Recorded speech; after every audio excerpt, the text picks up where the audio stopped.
জিয়ারতের সময় আসসালামু আলাইকুম ইয়া আহলাদ দিয়ারি মিনাল মুমিনিনা ওয়াল মুসলিমিনা ওয়া ইন্না ইনশাআল্লাহু বিকুম লালাহিকুন নাসআলুল্লাহা লানা ওয়া লাকুমুল আফিয়া, এই দোয়া করার মাধ্যমে আপনারা কবর জিয়ারত করার প্রচেষ্টা চালাবেন। আর সন্তানকে এমনভাবে রেখে যাবেন যাতে করে আপনার সন্তান আপনি মৃত্যুবরণ করার পরে আপনার জন্য দোয়া করতে পারে, আপনার উপকার করতে পারে, পাথেয় সঞ্চয় করতে পারে। তার মানে আপনি মারা যাওয়ার পরে যাতে করে আপনার সন্তানের আপনাকে নিয়ে ভাবতে থাকে। কেন মানুষ মৃত্যুর পরে ও চায় যে আমার সন্তান একটু আমার জন্য দোয়া করুক, আমার পরিবারের কোনো সদস্য যেন আমার জন্য একটু দোয়া করুক। এই জন্য চেষ্টা করবেন যাতে করে আপনার সন্তানকে শিক্ষাগুলো দেওয়া যায়। এই শিক্ষার 7টা নীতিমালা আছে।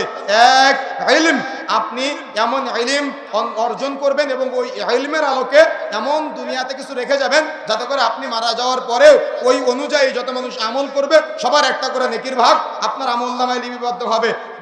2, নেককার সন্তান, পরহেজগার সন্তান, তাকওয়াশীল সন্তান। সন্তান যত ভালো আমল করবে, নেক আমল করবে, তার একটা করে নেকির ভাগ আপনার আমলনামায় লিপিবদ্ধ হবে। 3, কোরআন মাজিদের প্রচার প্রসার এবং কোরআনের জ্ঞান অর্জন করা। যত বেশি আপনার কোরআন মুখস্থ থাকবে, কিয়ামতের মাঠে আপনাকে বলা হবে ওরাতিল, তুমি তিলাওয়াত করো। তিলাওয়াত করবেন আর মর্যাদা বাড়বে। এজন্য নিজে কোরআন মাজিদের জ্ঞান অর্জন করবেন, সন্তানকে হাফেজ বানাবেন। কিয়ামতের মাঠে যখন সবাই নাফসি নাফসি করবে, উলঙ্গ অবস্থায় দিক বিদিক ছোটাছুটি করবে, কিয়ামতের মাঠে যখন সূর্য মাথার নিকটবর্তী জায়গায় চলে আসবে, নিজেদের শরীরে রক্তপুঞ্জ ঘামে, নিজেরাই হাবুডুবু খাবে।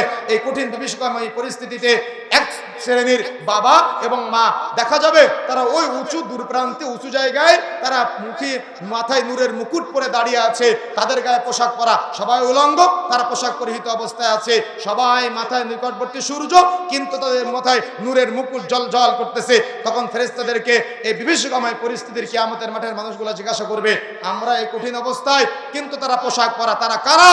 তখন ফেরেশতা মণ্ডলীরা বলবে, ওরা হলো হাফেজে কোরআনের পিতামাতা। এজন্য নিজে কোরআনের জ্ঞান অর্জন করবেন, সন্তানকে হাফেজ বানানোর চেষ্টা করবেন।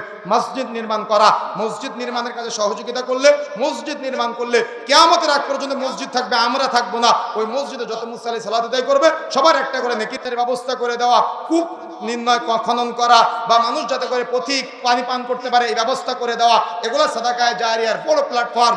আপনি দুনিয়াতে থাকবেন না, কিন্তু এগুলো চলতে থাকবে, কবরে বসে বসে নেকির পেতে থাকবেন। তারপরে দুনিয়াতে এমন দান করে যাবেন যে দান সম্পর্কে কোনো দুনিয়ায় সাক্ষী ছিল না।